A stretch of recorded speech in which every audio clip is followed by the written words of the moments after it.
Hello students, you are most welcome in the grammar series of the career breaker classes. Students, I am Yuval Verma.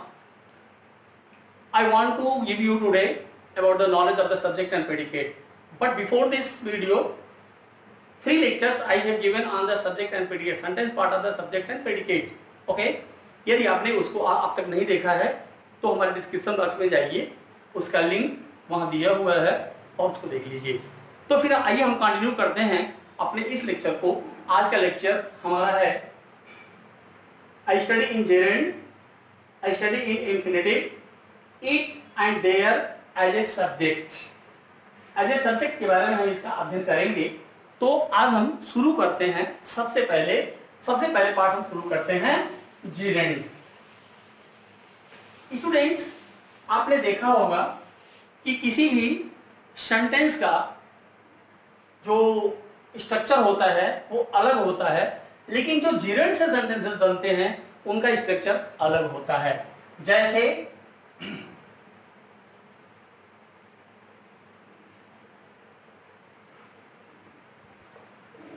Smoking is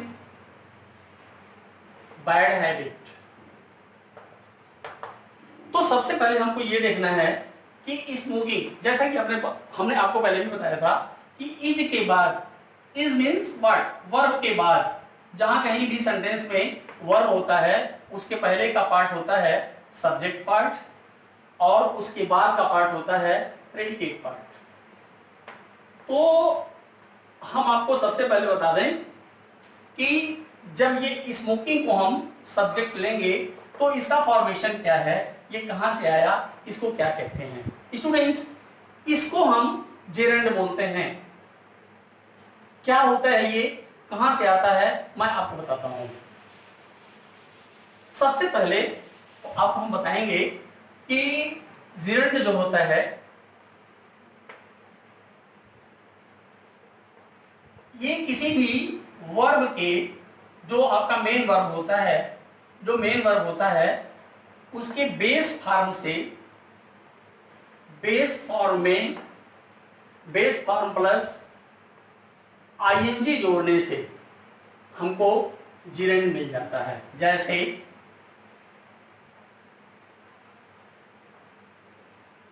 smoke plus ING is equal to smoking. Okay, go plus ING that is going. इसी तरह से, बस यही दो नहीं, इसी तरह से जितने भी वर्ब्स हैं उनके यदि लास्ट में हम आईएनजी जोड़ देते हैं, आईएनजी जोड़ करके जो हमको वर्ड मिलेगा स्मोकिंग या going, calling, telling, understanding, all these words are known as the gerund. अब हमको जेरेंड को एज ए नाउन के बारे में पढ़ना है। Gerund as a subject, gerund as a subject हमने आपको बताया है अभी कि जेरेंड एज ए सब्जेक्ट हमको पढ़ना है। तो सबसे पहले हम बता दें आपको, जेरेंड जो होता है ये डबल पार्ट्स ऑफ स्पीच होता है या नॉन फाइनाइट होता है। जेरेंड जो होता है वो वर्ब से बनने के नाते non finite, double parts of speech के अंदर आता है या नॉन फाइनाइट के अंदर आता है। ओके, तो डबल पार्ट्स ऑफ स्पीच या नॉन फाइनाइट के बारे में हम इसके बाद पढ़ेंगे। सबसे पहले हम ये पढ़ते हैं कि हमारा इसे फॉर्मेशन कैसे होता है। स्टूडेंट्स, हम आपको एक चीज और बता देते हैं। Gerund as a noun, gerund as a noun, as a subject जब प्रयोग होता है, एज द फर्स्ट सेंटेंस हम लेते हैं तो यहां पर करते हैं सब्जेक्ट, यहां पर करते हैं सब्जेक्ट, यहां पर करते हैं प्रेडिकेट, प्रेडिकेट बात करते हैं और यहां पर लेते हैं smoking.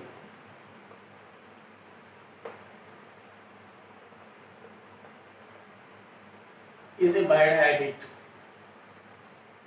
Okay, smoking is a bad habit. Walking is good for health. Walking is good for health. Okay.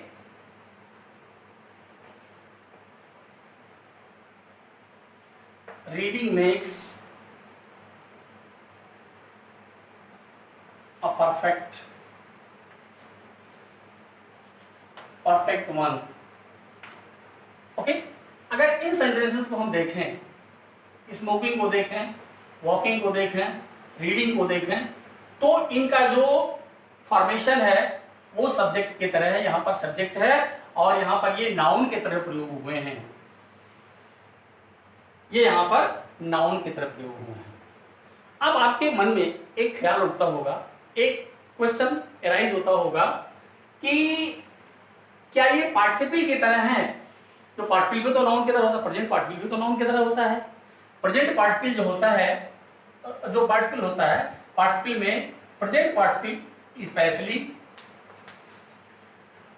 Present participle हमारा जो होता है वो ही एमवी प्लस आईएनजी को जोड़ करके बनता है, और जो वर्ड हमको मिलता है, जो हमको रिजल्ट मिलता है, वो नाउन के तरह सेंटेंस में प्रयोग होता है। नाउन के तरह सेंटेंस में प्रयोग होता है। As going to market, I met, going to market, I met my friend, I met my friend. Students, एक चीज ध्यान दीजिएगा, जब कभी भी ऐसे वर्ड, इसके सिमिलर वर्ड, इससे मिलते जुलते वर्ड्स, जैसे यहां पर गोइंग है, ठीक है ना, और यहां पे स्मोकिंग है, तो आप कहेंगे दोनों एक ही फैमिली के मेंबर हैं। नहीं, ये जेरेंडियल फैमिली का मेंबर है और ये पार्टिसिपल फैमिली का मेंबर है। इन दोनों में डिफरेंस कैसे हम करेंगे? जब देखेंगे हम, ये किसी भी सेंटेंस के शुरू में जब ये शुरू होता है तो इसके तुरंत बाद वर्ब नहीं आता है। इसके तुरंत बाद, जस्ट जैसे इसमें आपने देखा कि स्मोकिंग में तुरंत इसके बाद वर्ब आ गया। ओके, यहां पे वर्ब आ गया, आपने देखा इसको, यहां पे वर्ब आ गया तुरंत इसके बाद, परंतु इसमें इसके बाद वर्ब नहीं आता है। ये ध्यान दीजिएगा। इसीलिए मैंने आपको बता दिया है कि ये जेरेडियल फैमिली का मेंबर है और ये पार्टिसिपल फैमिली का मेंबर है। पार्टिसिपल फैमिली का मेंबर जब कभी भी प्रयोग होगा तो अपने सेंटेंस के शुरू में ये भी प्रयोग होता है, सेंटेंस के शुरू में ये भी प्रयोग होता है, सेंटेंस को शुरू ये भी करता है, और जेरेडियल भी सेंटेंस को शुरू करता है और पार्टिसिपल भी सेंटेंस को शुरू करता है। लेकिन पार्टिसिपल जो होता है इसके बाद तुरंत वर्ब नहीं आता है। जो एनवी होता है, जिसको हम लोग वर्ब के नाम से जानते हैं, वर्ब का बेस फॉर्म जो होता है, बेस में आईएनजी लगाकर बनाया जाता है, ये चीज इसके तुरंत बाद मेन वर्ब नहीं आता है या कोई वर्ब नहीं आता है, चाहे ऑक्सिलरी वर्ब हो या मेन वर्ब हो, ठीक है, या कोई भी वर्ब हो, जिस तरह के भी वर्ब होते हैं, चाहे वीक वर्ब हो, स्ट्रांग वर्ब हो, ठीक है, किसी भी तरह का वर्ब इसके बाद नहीं आता है। करेक्ट। इसके बाद हमेशा टू रहता है या कोई और प्रीपोजिशन रहता है, इसे मिलकर के बनता है। इसके तमाम फंक्शंस हैं, इसे present participle, past participle, perfect participle तीनों होते हैं, वो अलग अलग तरह से बनते हैं, उनसे हमें कोई मतलब नहीं है। हमारा मतलब ये है कि ये प्रेजेंट पार्टिसिपल जो होता है ये पार्टिसिपल मेंबर का, ये गोइंग पार्टिसिपल सेक्शन का मेंबर है और ये स्मोकिंग, वॉकिंग ये जेरेंडियल सेक्शन का मेंबर है। आपको मैंने पहले बता दिया कि जेरेंडियल हमेशा डबल पार्ट्स ऑफ स्पीच की तरह या नॉन फाइनाइट की तरह प्रयोग होता है। ठीक है, तो आपने ये सीखा कि स्मोकिंग नहीं, हमेशा जेरेंडियल के बाद कोई ना कोई वर्ब जरूर आएगा। Okay, as running stands for increasing the physical section,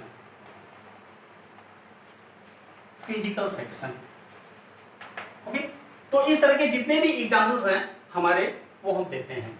अब हमारा ये जनरल सेक्शन खत्म हुआ। जनरल सेक्शन में यदि किसी भी प्रकार का कोई प्रॉब्लम हो आपको तो कृपया आप हमारे कमेंट बॉक्स में जाइए और उसमें आप अपना कमेंट जरूर लिखिए। अब हम इंफिनिटिव के बारे में पढ़ते हैं। अब हम इंफिनिटिव के बारे में पढ़ते हैं। तो इंफिनिटिव को हम लोग देखते हैं। इंफिनिटिव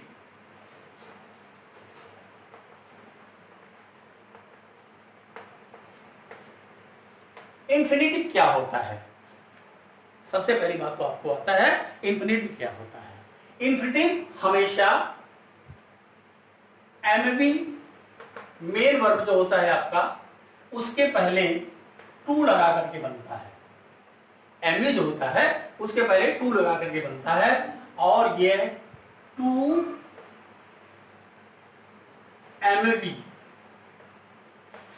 एमवी का फॉर्मेशन देता है। जैसे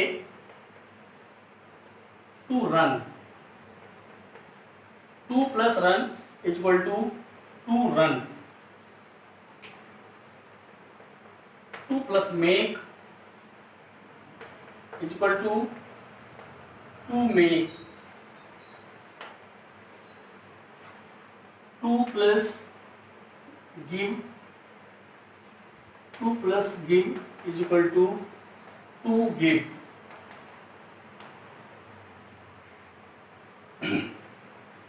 अब हम आपको बताएंगे कि ये जितने भी होते हैं इंफिनिटिव जो होते हैं ये इंफिनिटिव नाउन की तरह हो करके सब्जेक्ट के फॉर्मेट में किस तरह से प्रयोग होते हैं। ठीक है, अब इतना जानने के बाद आप ये जरूर जान लीजिएगा कि इंफिनिटिव जो होते हैं वो हमेशा टू प्लस एमवी के संयोग से बनते हैं। Two plus main verb, main verb means base form. Base form जब हम लगाएंगे इसमें तब ये जाकर के एमवी हमारा बनेगा। जैसे आपने देखा टू को रन के साथ, रन एक वर्ब है, मेन वर्ब है, रन को टू के साथ अगर जोड़ दिया गया तो टू रन यहां पर बन गया।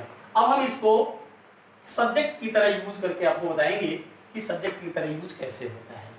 उसी तरह से in the same way now to plus make, to make, to plus give, to give, to plus forgive, to forget, to plus take, to take.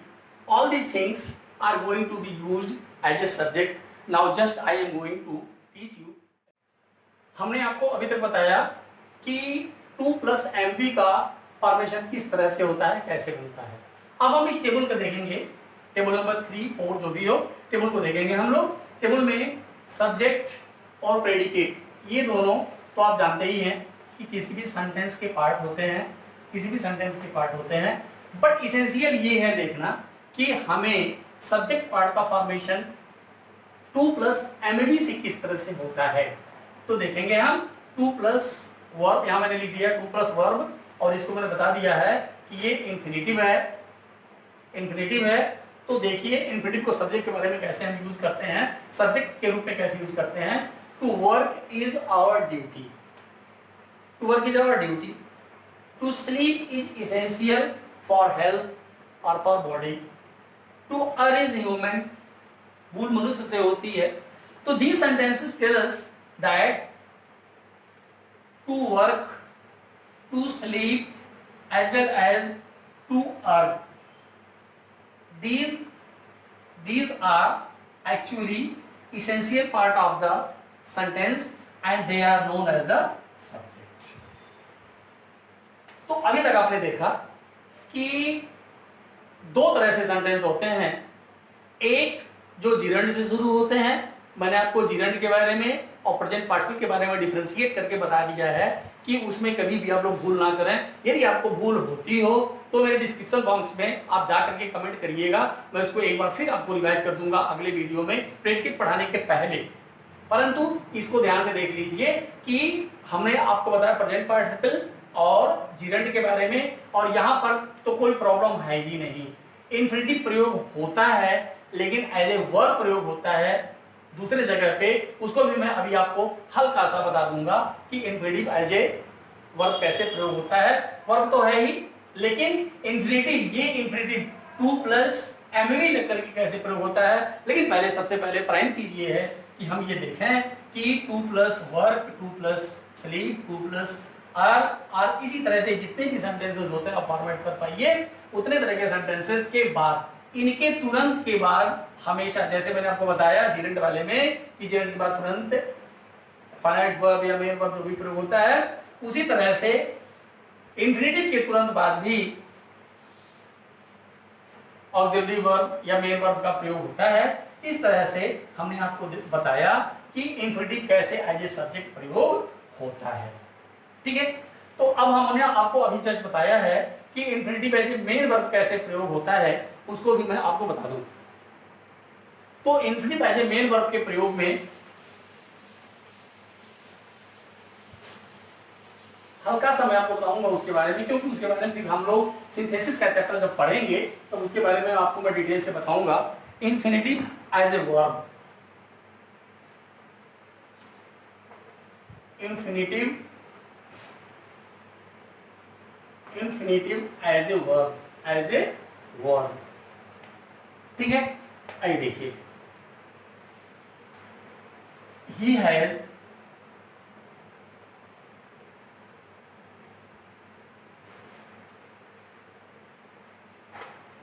three daughters, he has 3 daughters,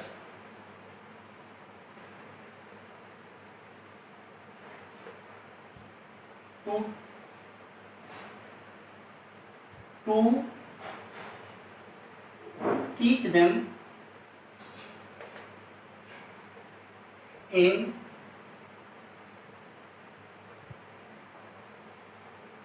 BHG।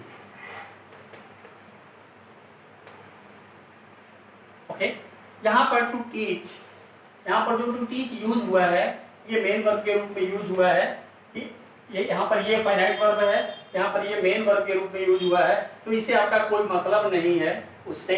जो हमने बताया infinitive as a verb, ये भी infinitive के रूप में ही प्रयोग हुआ है, ये भी इंफिनिटिव के रूप में प्रयोग हुआ है, तो इंफिनिटिव का इससे कोई मतलब नहीं है आपका। इसलिए कभी कभी आपके मन में अगर संदेह उठता होगा, जो बच्चे जानते होंगे इसके बारे में कि इंफिनिटिव तो वो भी होता है, इंफिनिटिव तो भी होता है, लेकिन इंफिनिटिव वो जो होता है वो सब्जेक्ट के रूप में प्रयोग होता है, ये वर्ब के रूप में प्रयोग होता है, तो इससे हमारा कोई मतलब नहीं है। इसलिए हम निश्चित रूप से इसके बारे में आपको बताना चाहते थे कि आप ये समझ जाएं कि वास्तव में ये इंफिनिटिव जो होता है ये वर्ब के रूप में प्रयोग होता है, वो इंफिनिटिव जो होता है एज ए सब्जेक्ट के रूप में प्रयोग होता है। तो स्टूडेंट्स, मेरा ये वीडियो आपको कैसा लगा इस बारे में आप लाइक और सब्सक्राइब जरूर करिएगा। और एक चीज जो इम्पोर्टेंट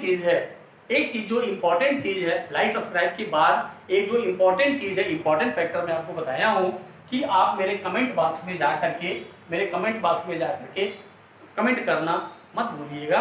और कोई भी प्रॉब्लम अगर जिरेंट के बारे में और इंफिनिटिव के बारे में as a noun, as a subject, as a verb, okay, कहीं कोई प्रॉब्लम होती हो तो आप हमारे कमेंट बॉक्स में कमेंट करिएगा, मैं उसको अगले वीडियो में कवर करने की कोशिश करूंगा। बट एक चीज और मैं आपको बता देना चाहता हूं कि इट और देयर का प्रयोग मैंने आपको बताया था, यहाँ लिख के बताया, थर्ड नंबर पे मैंने बताया था कि इट और देयर का प्रयोग भी मैं आपको बताऊंगा। Due to some reasons that I am unable to teach you, okay, due to some reasons that I am unable to teach you this part of the grammar, and in the coming video, in the succeeding video, I would like to really include this very little part that I want to give you as self study of this part, it and there।